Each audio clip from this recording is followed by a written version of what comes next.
Allez, on va quitter le Finistère, traverser quelques océans et atterrir à Sydney, en Australie. L'une de nos équipes s'y est arrêtée presque par accident et nos collègues ont décidé de nous envoyer une carte postale, un petit week-end que l'on ne s'offrira jamais dans la vraie vie.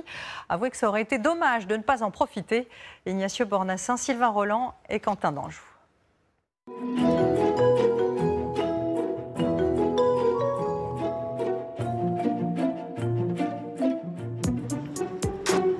On ne va pas vous mentir, nous non plus. Nous n'avions pas prévu de passer notre week-end ici. Tout commence par un avion annulé lors d'une escale. Il avait sûrement mieux à faire. Bon les gars, le prochain vol, il est dans 2 jours. Et qu'est-ce qu'on peut faire comme sujet Mais attends, y a pas des gens là-haut? Sur le pont? Je crois, hein. Pour faire notre repérage, rien de mieux que de prendre de la hauteur. Au sommet du Harbour Bridge. On en prend plein les yeux déjà. Le pont le plus emblématique de l'Australie, qui dévoile chaque année toute sa splendeur à l'occasion du feu d'artifice du Nouvel An. Juste en dessous de nous, c'est l'autoroute la plus empruntée de toute l'Australie. Jusqu'à 150 000 voitures passent sur ce pont chaque jour. Un monstre d'acier. 80 000 tonnes ont été nécessaires pour sa construction. Là, faut pas voir trop le vertige, là. On est quand même à 150 mètres au-dessus de l'autoroute. 1332 marches pour atteindre le sommet de ce pont qui fait la fierté de Victoria, notre guide, et de tous les habitants de Sydney. Ok, nous y sommes. Près de 100 000 personnes font l'ascension du pont chaque année. Aujourd'hui, il est devenu un symbole de résilience et un incontournable de Sydney. Pourquoi un symbole de résilience? Parce qu'il a été construit pendant les années 20, à l'époque de la Grande Dépression. Il y avait beaucoup de chômage et la construction a permis d'employer beaucoup de monde et de redonner de l'espoir. Un bol d'air frais bien mérité après l'ascension et une vue imprenable sur la baie de Sydney. Vous avez bien sûr reconnu l'Opéra de Sydney. Derrière, c'est le Jardin Royal. Et ça fait partie évidemment de nos incontournables. La carte postale que tout le monde connaît, c'est celle-ci. L'Opéra de Sydney. Et sa forme si particulière. Quand il a été designé par cet architecte danois, il a été fait de telle sorte qu'il ressemble à des voiles. Il y en a qui pensent que c'est un coquillage, mais voilà, la réalité c'est que ça a été designé comme l'idée d'une voile. Vincent Hernandez est un Français tombé amoureux de Sydney et de son histoire, qu'il connaît désormais par cœur. Il faut aussi s'imaginer que là, aujourd'hui, devant cet espace incroyable, avant, c'était des usines. C'est-à-dire qu'à l'époque, c'est là où le tram était rentré tous les soirs, c'est là où toute la vie en fait se passait autour de Sydney, et Sydney s'est construit à partir de cet emplacement-là. Des ballets, des concerts, des spectacles de magie. Le prix pour un billet à l'opéra commence à 70 €. Mais nous sommes un peu pressés. Pas de panique, Vincent sait exactement où nous devons poursuivre notre visite, et c'est gratuit. À 2 pas de l'opéra, tu as un des plus beaux jardins d'Australie, et c'est le Royal Botanical Garden. C'est un endroit magnifique, ça ouvre sur la baie, tu as des plantes aborigènes, tu as des plantes natives du pays, tu ne trouveras nulle part ailleurs. Et c'est vraiment, ça vaut le coup, ça vaut le détour. Une promenade le long de la baie, aux allures de jungle urbaine. C'est aussi en partie dans ce parc que l'histoire de l'Australie a commencé à s'écrire. Et bien là, nous sommes sur les terres où les premiers jardins potagers ont été créés par les colonisateurs britanniques lorsque leur flotte est arrivée en 1798.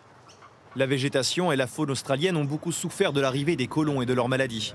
Ici, on préserve les espèces endémiques du pays, comme par exemple cet arbre, avec ses feuilles aux senteurs très prononcées. Il y a aussi ces feuilles d'un autre arbre que vous pouvez sentir. Ça sent le poivre et le citron. Et qu'est-ce que les Anglais en ont fait, à votre avis? C'est utilisé pour faire du thé, mais aussi pour la médecine. Les femmes à l'époque prenaient les feuilles, les mettaient dans leur nez comme ça. Elles prenaient de grandes inspirations et ça soignait les maux de tête. Le jardin botanique est aussi l'endroit idéal pour flâner. Nous n'avons pas résisté à l'envie d'un petit pique-nique au bord de l'eau pour conclure la matinée.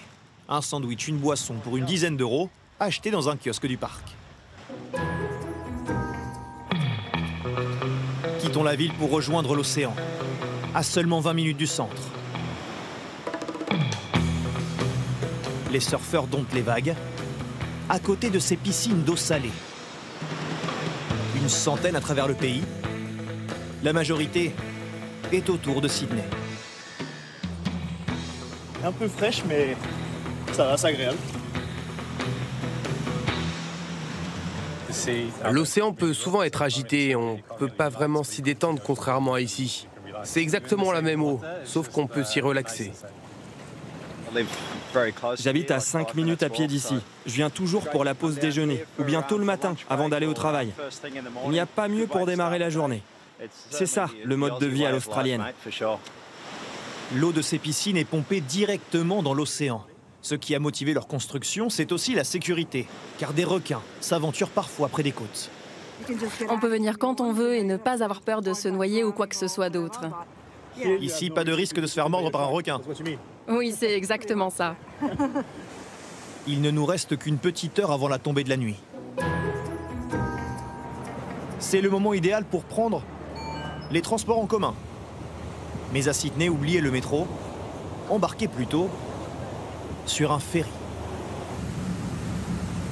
60 centimes pour une traversée en bateau dans la baie de Sydney au coucher du soleil. Je pense que c'est le bon plan. Une demi-heure de traversée à peine pour rejoindre Manly, un autre quartier de Sydney au bord de l'océan. Le paradis des surfeurs.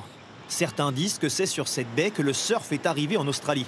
En tout cas, c'est ce qui a été raconté à Juliette, une étudiante française installée ici depuis 7 mois. Venir surfer tous les jours, c'est incroyable. La lune, le coucher de soleil avec les nuages un peu roses et tout, c'est bien quoi. Il n'y a pas mieux. Pour les débutants, c'est pas mal. Si je veux essayer, par exemple, je peux ou pas? Je sais pas. Oui, ça dépend des spots, mais oui. Promis, nous essaierons demain. Pour l'instant, profitons de notre soirée à Manly, où les pubs font aussi office d'hôtel. 70 € la nuit, à condition de ne pas être incommodé par les odeurs de friture. C'est pas de la haute gastronomie, mais bon appétit quand même. Après une bonne nuit de sommeil, il est temps pour nous d'enfiler la combinaison. Direction la plage de Bondi, l'endroit idéal pour apprendre à surfer. Pour 30 €, nous avons droit à un cours particulier avec Chi Godfrey. Et les débuts sont difficiles. Il faut trouver son équilibre. Ne surtout pas avoir peur du ridicule. On retrouve les sensations, c'est pas mal, mais ça secoue un peu quand même. Ne rien lâcher. À la fin, ça glissera tout seul.